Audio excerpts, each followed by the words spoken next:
नमस्कार दोस्तों हरियाणा ग्राम शिव पटवारी और कनाल पटवारी के लिए आज हमारी भाई रिवीजन क्लास 4 है भाई, जिसके अंदर हम क्या डिस्कस करेंगे भाई।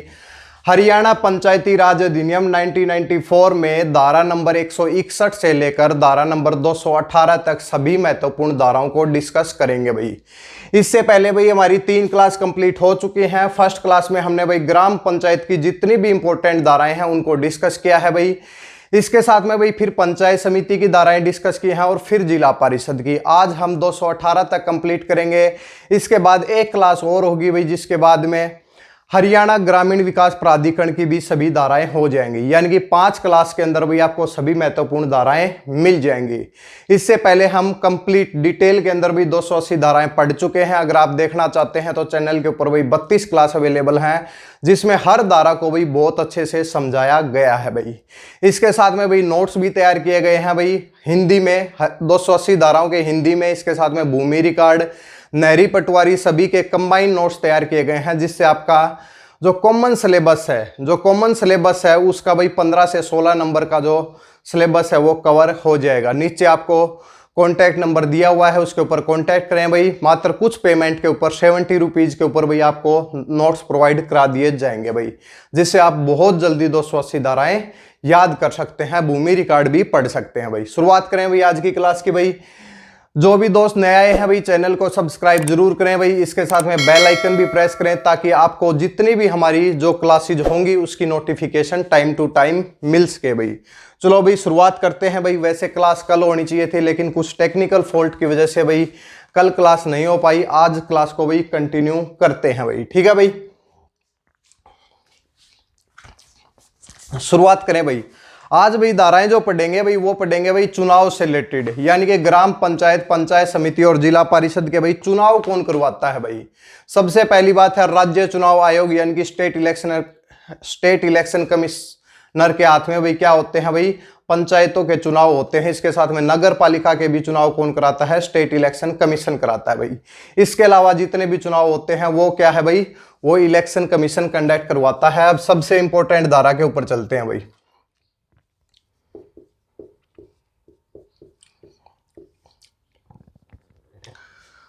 धारा है भाई धारा नंबर 161 भाई। तो 161 में क्या है भाई, ये चैप्टर नंबर 19 है। अध्याय नंबर 19 में केवल एक ही धारा है भाई, ठीक है। अध्याय नंबर 19 में केवल एक ही धारा है, धारा नंबर 161, जिसमें क्या कहा गया है कि ग्राम पंचायत भाई, ग्राम पंचायत, पंचायत समिति और जिला परिषद का चुनाव भाई।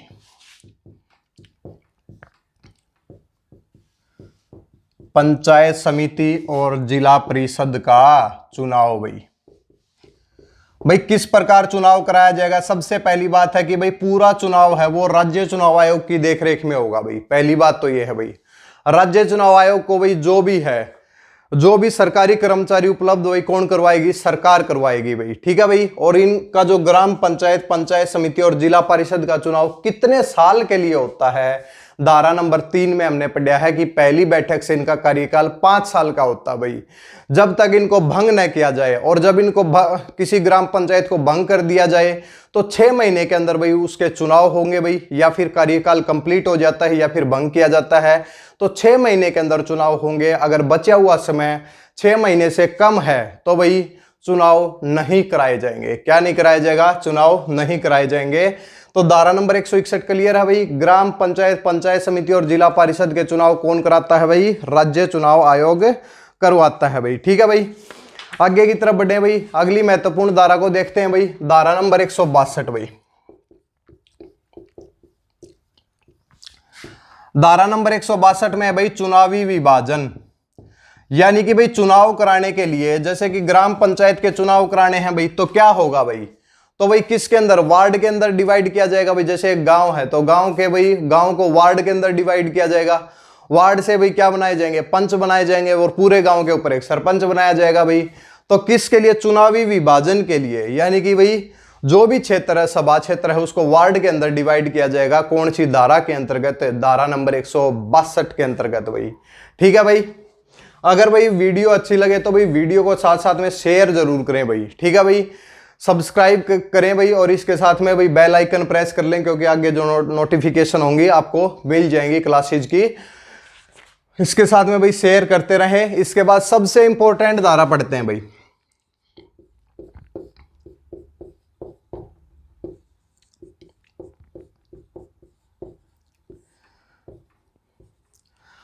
धारा नंबर 167 और धारा नंबर 168 भाई, दोनों धाराएं एक जैसी हैं भाई। किससे रिलेटेड हैं? वोट से रिलेटेड हैं भाई।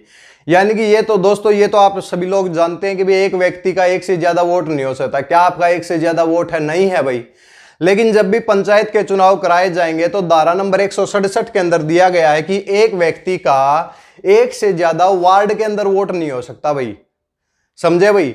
एक व्यक्ति का एक से ज्यादा वार्ड के अंदर वोट नहीं हो सकता भाई। और धारा नंबर 168 में कहा गया है कि एक वार्ड के अंदर भाई, एक वार्ड के अंदर एक व्यक्ति के 2 वोट नहीं हो सकते भाई। समझ में आया भाई? धारा नंबर 167 में कहा गया है कि अगर एक गांव के अंदर भाई 10 वार्ड हैं तो आपका भाई एक ही वार्ड के अंदर वोट होगा भाई। ये नहीं कि 2 वार्ड के अंदर आपका वोट डाल दिया जाएगा। तो ये कहां पे कहा गया है? धारा नंबर 167 में कहा गया है। अगर मान लिया कि आपका एक वार्ड के अंदर वोट है भाई, एक वार्ड के अंदर वोट है तो एक ही वोट होगा, एक से ज्यादा वोट तो नहीं होगा। अगर एक से ज्यादा वोट है तो धारा नंबर 168 में कहा गया है कि उसके लिए भाई जुर्माना जो भी प्रावधान होगा वो धारा नंबर 168 में दिया गया है भाई।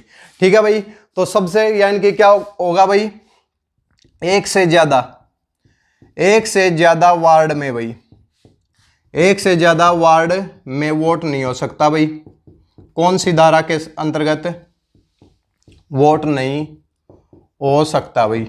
और एक वार्ड में, इसमें क्या लिखा गया है? एक वार्ड में एक से ज्यादा वोट भाई, एक वार्ड में एक से ज्यादा वोट नहीं हो सकता।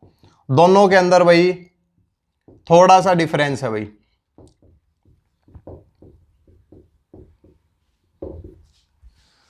ठीक है भाई? क्लियर हुआ भाई? 161 में चुनाव की बात हुई है, 162 में चुनावी विभाजन की बात हुई है, 167 में एक वार्ड से ज्यादा वोट नहीं हो सकता और एक वार्ड में एक से ज्यादा वोट नहीं हो सकता, धारा नंबर 168 भाई। ठीक है भाई? इसके बाद भाई 169 क्या है कि सरकारी कर्मचारियों की उपलब्धता भाई। धारा नंबर 169 भाई, सरकारी कर्मचारियों की उपलब्धता कौन करवाएगी भाई? सरकार करवाएगी। सरकारी कर्मचारियों की उपलब्धता। अब भाई इलेक्शन कमीशन के पास तो भाई ऐसा नहीं है कि भाई कोई टीम लेके घूमता है कि भाई कर्मचारी, कितने कर्मचारियों की जरूरत होती है इलेक्शन में? बहुत ज्यादा कर्मचारियों की जरूरत होती है। स्कूल के अंदर भाई इलेक्शन कराए जाते हैं, स्कूल के प्रिंसिपल को भी बना देते हैं। मतलब अलग अलग क्या है कि कुछ व्यक्तियों के जो टेक्निकल होते हैं उनको भाई थोड़ी सी बड़ी पोस्ट दे देते हैं इलेक्शन में, और जो नॉन टेक्निकल होते हैं उनको थोड़ी सी छोटी पोस्ट दे देते हैं। तो धारा नंबर 169 में भाई सरकारी कर्मचारियों की उपलब्धता की बात कहां पे कही गई है? 169 में कही गई है। इसके साथ में धारा नंबर 170 में सिविल कोर्ट का अधिकार क्षेत्र वर्जित है भाई। 170 के अंदर भाई जो सिविल कोर्ट है वो इंटरफेयर नहीं कर सकता। कौन सी धारा के अंतर्गत? धारा नंबर 170 के अंतर्गत। अब इंपॉर्टेंट की तरफ चलते हैं, धारा नंबर 171 भाई।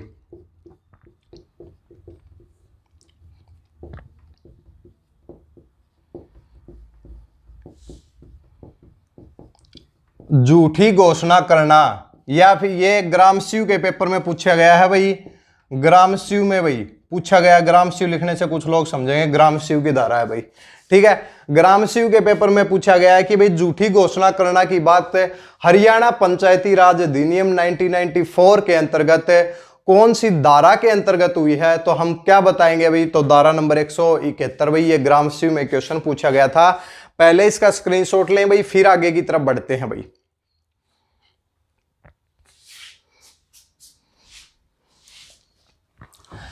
इसके बाद भाई, इसके बाद इंपॉर्टेंट धारा कौन सी है भाई? 178 है भाई। एक धारा 178 इंपॉर्टेंट है, एक धारा 180 इंपॉर्टेंट है भाई।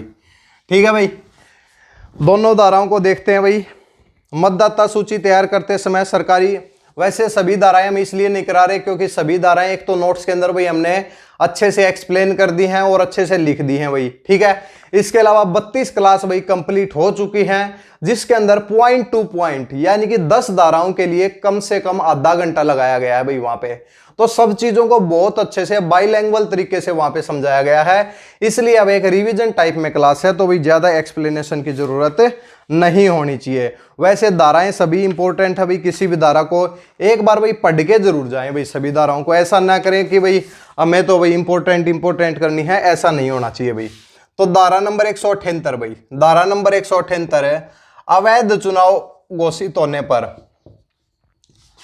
अवैध चुनाव घोषित होने पर ताजा चुनाव भाई, होने पर ताजा चुनाव। अगर कोई चुनाव अगर अवैध घोषित हो जाता है तो क्या किया जाएगा भाई, वहां पे क्या कराए जाएंगे, चुनाव कराए जाएंगे भाई। ठीक है, इसकी बात कहां पे कही गई है भाई, धारा नंबर 178 में भाई। अब धारा नंबर 180 भाई, धारा नंबर 180 में कहा गया है कि भाई अगर आप पोलिंग स्टेशन के आसपास जिस दिन वोटिंग होती है उसके आसपास भाई वोट नहीं मांग सकते भाई। तो पोलिंग स्टेशन के आसपास वोट मांगने पर प्रतिबंध भाई। तो क्या है भाई, पोलिंग स्टेशन के आसपास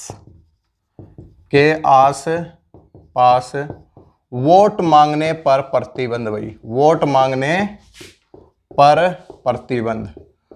पोलिंग स्टेशन के आसपास वोट मांगने पर प्रतिबंध की बात कौन सी धारा में हुई है, धारा नंबर 180 में हुई है भाई। आगे की तरफ बढ़े भाई, इसके बाद कौन सी इंपॉर्टेंट धारा है भाई,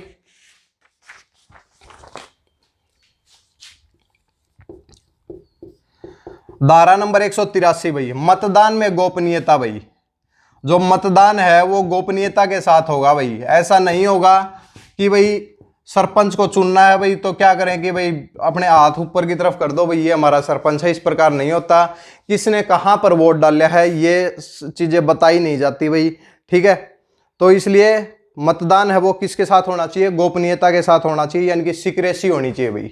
मतदान के अंदर क्या होनी चाहिए, सीक्रेसी होनी चाहिए। इसकी बात कहां पे हुई है भाई, इसमें लिखा भी गया है कि अगर कोई कर्मचारी इस धारा का उल्लंघन करता है, यानी कि भाई सीक्रेसी नहीं रखता भाई, बता देता है कि भाई इस व्यक्ति ने यहाँ पे वोट डाला है, तो उसे 3 महीने की जेल या फिर 5,000 जुर्माना या दोनों हो सकते हैं भाई। ठीक है, तो मतदान में गोपनीयता की, ग्राम सीयू में यह भी पूछा गया भाई मतदान में गोपनीयता की बात है कौन सी धारा के अंतर्गत हुई है, तो धारा नंबर 183 के अंतर्गत हुई है भाई। ठीक है भाई, इसके बाद भाई जो इंपॉर्टेंट धारा है भाई, इसके बाद हम करते हैं भाई धारा नंबर 186 भाई। अब ये चैप्टर कंप्लीट हो गया भाई 20। चैप्टर नंबर 19 में धारा नंबर 161 है। चैप्टर नंबर 20 के अंदर चुनाव संबंधी नियम दिए गए हैं जो कि धारा नंबर 162 से लेकर 188 तक है भाई। ठीक है भाई, तो 188 तक अब कंप्लीट हो जाएंगे, जिसके बाद हमारा क्या हो जाएगा, चैप्टर नंबर 20 तक हम कंप्लीट कर लेंगे, फिर 21 करेंगे और फिर नेक्स्ट क्लास में भी चैप्टर नंबर 22 से रिलेटेड धाराएं करेंगे, क्योंकि ज्यादा है भाई। मतदान केंद्र से बैलेट पेपर हटाना भाई, मतदान केंद्र से बैलेट पेपर हटाना। अब भाई धाराएं सभी भाई इजी हो गई हैं। पहले जब हम पढ़ते थे तो भाई थोड़ी सी मुश्किल थी क्योंकि नया टॉपिक था। अब तो क्या है कि अब तो सभी धाराएं लगभग हर स्टूडेंट को याद हो गई हैं। मतदान केंद्र से बैलेट पेपर को हटाने की बात धारा नंबर 186 में हुई है भाई। ठीक है भाई, तो ये आप नोट करें भाई।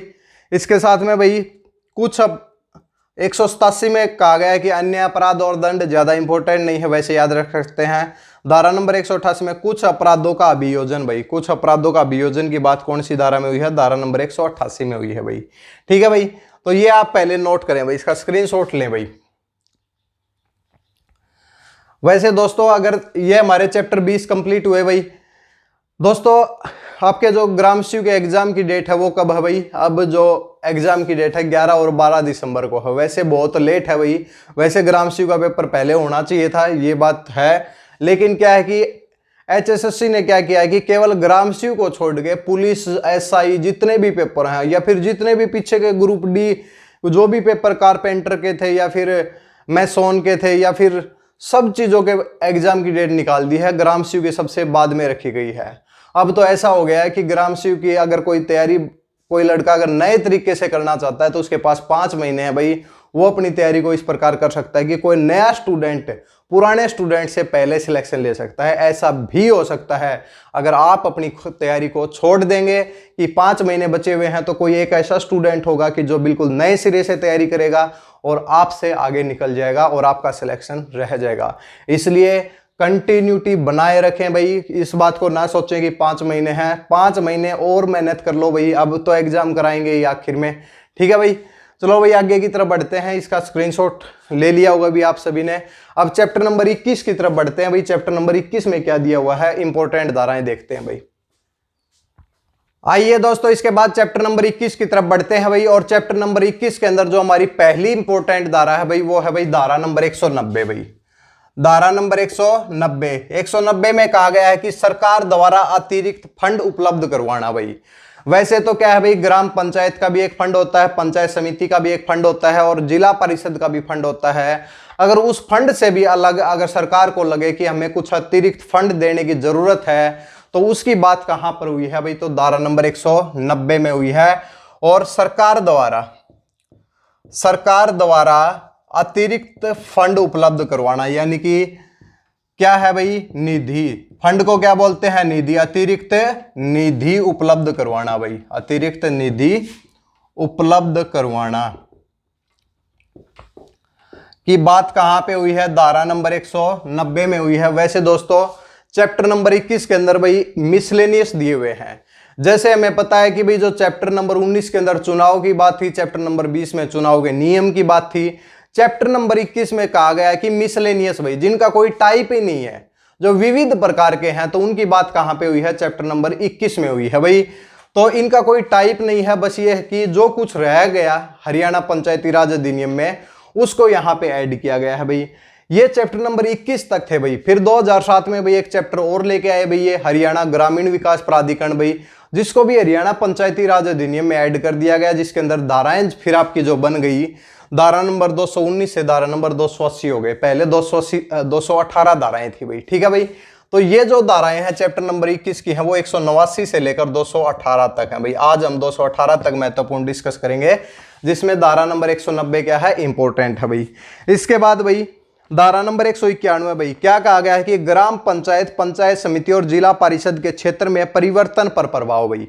इसमें कहा गया है कि ग्राम पंचायत, पंचायत समिति और जिला परिषद के क्षेत्र में बदलाव करने पर, अगर किसी के क्षेत्र के अंदर कोई भी ग्राम पंचायत है, पंचायत समिति है, जिला परिषद है, उसके अगर क्षेत्र के अंदर कोई भी बदलाव किया जाता है, तो वहां की ग्राम पंचायत, पंचायत समिति और जिला परिषद के ऊपर कोई भी प्रभाव नहीं पड़ेगा।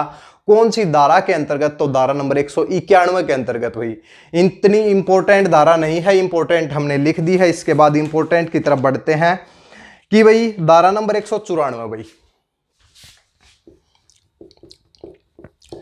धारा नंबर 194, इसके अंदर भाई बात हुई है लोकल अथॉरिटी की भाई। इंग्लिश के अंदर लिख देते हैं भाई, पहले लोकल अथॉरिटीज की बात हुई है, या फिर हम कह सकते हैं स्थानीय अधिकारी भाई। क्या है भाई, स्थानीय अधिकारी की बात कौन सी धारा के अंतर्गत हुई है, तो हम कहेंगे भी धारा नंबर 194 के अंतर्गत। यानी कि ग्राम पंचायत, पंचायत समिति और जिला परिषद एक स्थानीय अधिकारी के रूप में सरकार के लिए काम करेंगे भाई। यानी कि सरकार की कोई भी स्कीम आएगी, लोगों तक वो पहुंचाएंगे। यानी कि एक लोकल लेवल के ऊपर सरकार का एक नुमाइंदा भी हम कह सकते हैं। वैसे वर्ड के ऊपर मत जाएं कि भाई क्या है, तो लेकिन सरकार की जितनी भी योजनाओं को गांव के अंदर भी लागू करने के लिए स्थानीय अधिकारी के रूप में कौन कार्य करेंगे, ग्राम पंचायत, पंचायत समिति और जिला परिषद भाई। कहने का मतलब ये है भाई, ठीक है भाई, 194 भाई, ठीक है भाई।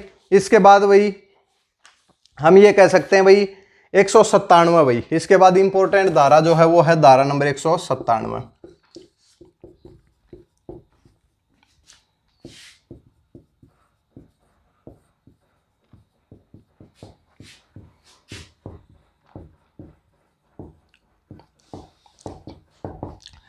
197 में दिया गया है कि सेवक जनता के सेवक होंगे भाई। यानी कि जितने भी ग्राम पंचायत, पंचायत समिति, जिला परिषद का कोई भी सदस्य हो या फिर कोई भी व्यक्ति है जो इस कार्य से जुड़ा हुआ है, वो एक हमेशा सेवक के तरीके से कार्य करेगा भाई, ये कहा गया है। वैसे विधायक भी एक सेवक होता है, प्रधानमंत्री भी एक सेवक होता है, राष्ट्रपति भी एक सेवक होता है।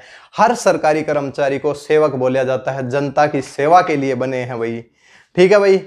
वर्ड अच्छा है भाई सुनने में, सेवक जनता के सेवक हो। तो ये कौन सी धारा के अंतर्गत दिया हुआ है, धारा नंबर 197 के अंतर्गत दिया हुआ है, याद रखेंगे भाई, ठीक है भाई। इसके बाद भाई इंपॉर्टेंट धारा है भूमि का अधिग्रहण। अगर कभी भी ग्राम पंचायत, पंचायत समिति और जिला परिषद को किसी भूमि की जरूरत है भाई, जिला परिषद, बताते हैं भाई, एक बार लिख लीजिए इसको, जिला परिषद, पंचायत समिति और ग्राम पंचायत द्वारा भूमि का अधिग्रहण भाई, द्वारा भूमि का अधिग्रहण यानी कि लैंड एक्विजिशन भाई, ठीक है। भूमि का अधिग्रहण की बात कौन सी धारा में हुई है? सबसे पहली बात तो याद रखेंगे भाई, धारा नंबर 200 में भाई, धारा नंबर 200 में भाई। अगर कभी भी किसी भी ग्राम पंचायत समिति या जिला परिषद को किसी भी भूमि की जरूरत है, सबसे पहले एक प्राइवेट नेगोशिएशन के तरीके से उस भूमि को लेने का प्रयास करेगी। अगर फिर भी कोई व्यक्ति अगर उस भूमि को नहीं, वो उसके लिए राजी नहीं होता है, भूमि को नहीं देता है, तो केंद्र सरकार के पास जाएगी और केंद्र सरकार लैंड एक्विजिशन बिल 1894 के तहत उस भूमि को लेगी। उस भूमि को लेने में जो भी खर्चा लगेगा वो सब खर्चा कौन देगी? ग्राम पंचायत, पंचायत समिति और जिला परिषद, जिसको भूमि की जरूरत है भाई, ठीक है। ये सब कहा गया है कहां पे? धारा नंबर 200 के अंतर्गत भाई, ठीक है भाई। इसके बाद भाई चलते हैं भाई सीधे धारा के नंबर 203 के ऊपर भाई।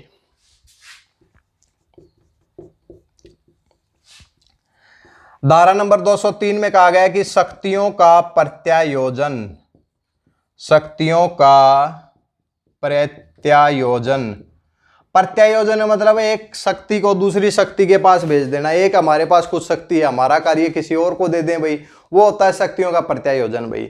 तो भाई इसमें क्या कहा गया है, देखते हैं भाई इसके अंदर क्या कहा गया है। पहले ये देख लीजिए भाई, धारा शक्तियों का प्रत्यायोजन धारा नंबर 203 है भाई, ठीक है भाई।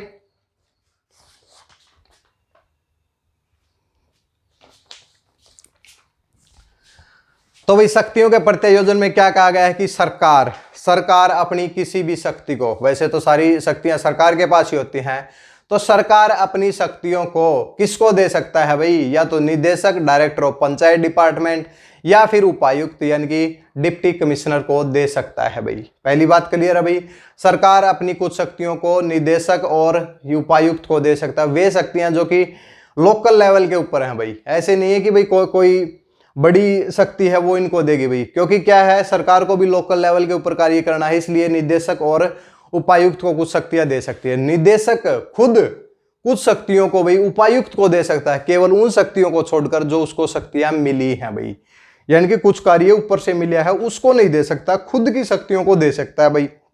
इसके बाद भाई उपायुक्त खुद अपनी कुछ शक्तियों को भाई किसी भी एक सरकारी कर्मचारी या सरकारी अधिकारी को दे सकता है। इसके साथ में एक कलेक्टर अपनी कुछ शक्तियों को भी असिस्टेंट कलेक्टर को दे सकता है। सारी बात कहां पे हुई है? धारा नंबर 203 में हुई है।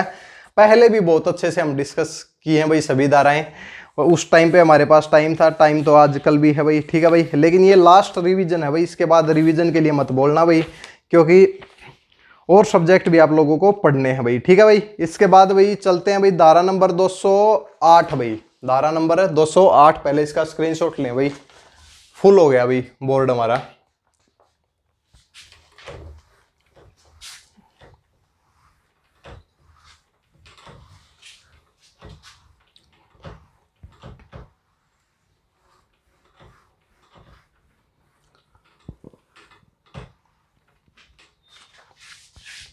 देखिए भाई 208 में दिया गया है, अब सबसे 3 इंपोर्टेंट धाराएं लगातार लिख देते हैं भाई।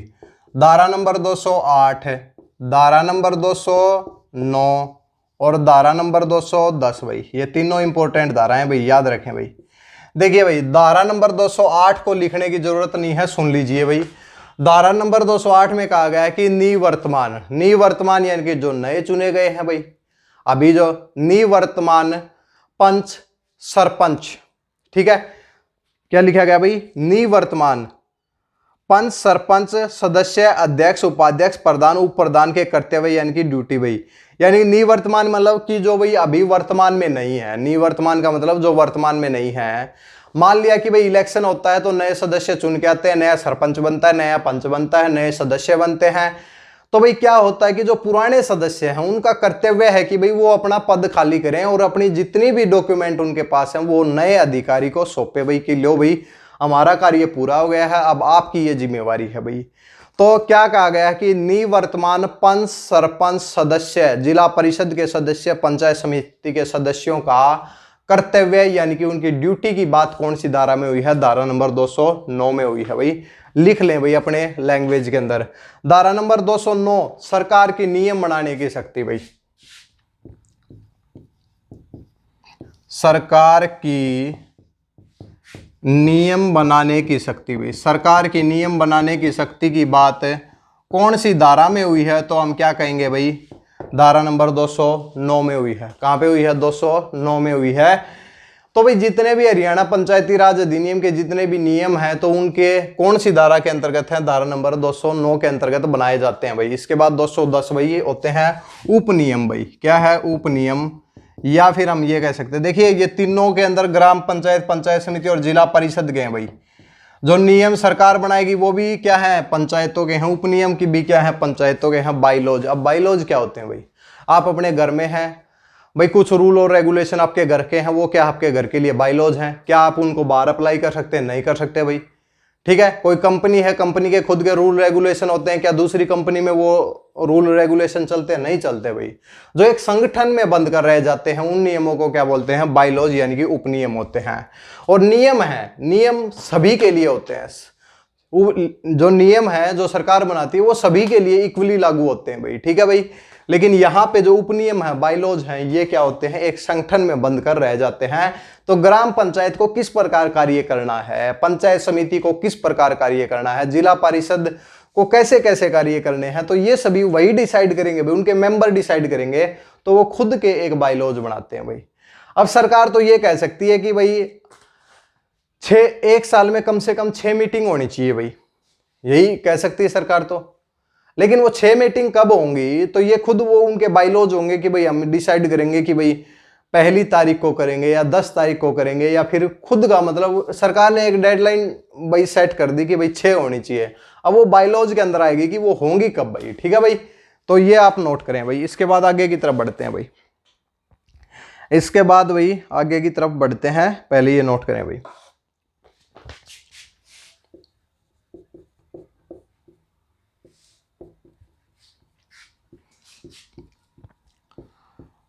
राज्य चुनाव आयोग भाई। राज्य चुनाव आयोग यानी कि स्टेट इलेक्शन कमीशन भाई। हमने पहले भी बताया था कि इनके चुनाव से संबंधित जो भी है, सबसे पहला तो एक आप अगर लास्ट तक बने हुए हैं हमारे साथ तो एक कमेंट सेक्शन के अंदर भाई एक क्वेश्चन बताएं भाई पंचायतों के लिए चुनाव की बात संविधान के कौन से अनुच्छेद के अंतर्गत हुई है भाई। सबसे पहला क्वेश्चन है भाई, बहुत बार हमने आर्टिकल 243 पढ़ा दिया है, नीचे डिस्क्रिप्शन बॉक्स में वीडियो का लिंक मिल जाएगा। 243 में यह बात बताएं कि भाई संविधान के कौन से अनुच्छेद के अंतर्गत पंचायतों के लिए चुनाव की बात हुई है भाई, तो ये बता देंगे भाई। लेकिन अगर हरियाणा पंचायती राज अधिनियम में पूछा जाए राज्य चुनाव आयोग की बात कौन सी धारा में हुई है, धारा नंबर 212, और ग्राम स्यू में सीधा सीधा क्वेश्चन पूछा गया था भाई। ठीक है भाई, तो क्या है कि धारा नंबर 212 क्या है? राज्य चुनाव आयोग। क्या कहा गया है? पंचायतों के चुनाव राज्य चुनाव आयोग की देखरेख में होंगे भाई। राज्य चुनाव आयोग को हटाने के लिए, जो हाईकोर्ट को हटाने के लिए जो भी कंडीशन है, जो भी प्रक्रिया है, उसी के तहत हटाया जाएगा। और सरकार राज्य चुनाव आयोग को भाई सरकारी कर्मचारी उपलब्ध करवाएगी भी, धारा नंबर 169 में हम पढ़ चुके हैं भाई। ठीक है भाई, इसके बाद आगे की तरफ बढ़े भाई। धारा नंबर 213 भाई, यानी कि इसमें कहा गया है कि वित्त आयोग का गठन भाई। वित्त आयोग का गठन, वित्त आयोग के गठन की बात कौन सी धारा में हुई है? धारा नंबर 213 में हुई है भाई। ठीक है भाई, कमेंट सेक्शन में फिर से बताएंगे संविधान के कौन से अनुच्छेद के अंतर्गत वित्त आयोग के गठन की बात हुई है। 243 क ख ग ग या फिर ABCD से लेके O तक पंचायतों के की बात हुई है, तो कौन से अनुच्छेद के अंतर्गत हुई है, तो ये कमेंट सेक्शन के अंदर जरूर बताएं भाई। इसके बाद भाई धारा नंबर 214 भाई,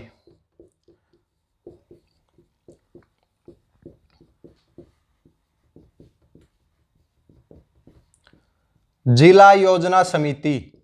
जिला योजना समिति मतलब जिले के लिए भाई क्या है कि जितने डेवलपमेंट प्लान तैयार करना कौन करती है भाई? जिला योजना समिति के एक एरिया को चूज करती है, फिर उसके ऊपर भाई कितना पैसा लगना चाहिए उसकी योजना या फिर उसका विकास के लिए एक योजना बना के दे देती है, फिर उसके ऊपर भी फैसला लिया जाता है कि ऐसा होगा या नहीं होगा। तो 214 के अंतर्गत जिला योजना समिति की बात हुई है और संविधान के अनुच्छेद 243 ZD के तहत क्या किसकी बात हुई है, जिला योजना समिति की। ये हमने बता दिया, ये दोनों आप बताएं भाई। वित्त आयोग और राज्य चुनाव आयोग के गठन की बात संविधान के कौन से अनुच्छेद के अंतर्गत हुई है भाई, ठीक है भाई। इसके बाद भाई एक इंपॉर्टेंट धारा और रहती है भाई, फिर हमारी धाराएं हो जाएंगी कंप्लीट भाई, ठीक है भाई।